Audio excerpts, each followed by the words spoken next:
Hello, this is Kelly with Xima Software. In this tutorial, we're going to show you how to configure emergency call alerts. This is a great feature for notifying key contacts when an agent has dialed emergency numbers. To do this, you will need to be an administrator of the software and sign into the admin UI as you see here. The first step you need to do is go to Admin System Settings on the left-hand side and then System Settings. Up at the top, we have Basic Settings. Expand that. And then about 4 lines down, you'll see emergency numbers. This list defines what the emergency numbers are. We do include a few defaults, including 311, 911, and the same ones with the 9 outbound dial prefix, but you can remove those or edit them as you see fit.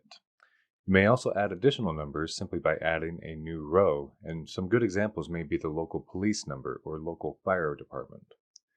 Add as many as you need, then simply click OK.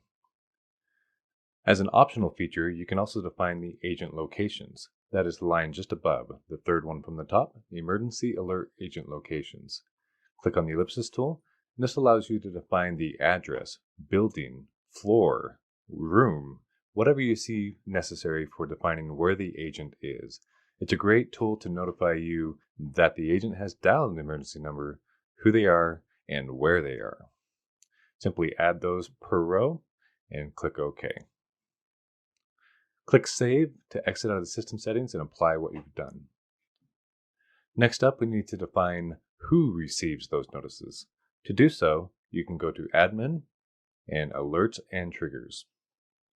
Go to Standard Triggers at the top, Emergency Call, click to show on the right-hand side, then simply add an email address for each person you want to receive this notice.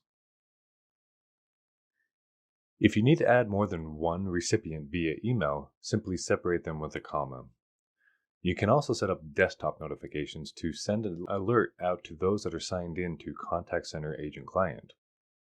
Simply click on Desktop Notifications and select the agents you want to see this notification when it happens. Click OK and save. That's it. The next time an agent dials an emergency number, those email addresses and those desktop recipients will receive the notice.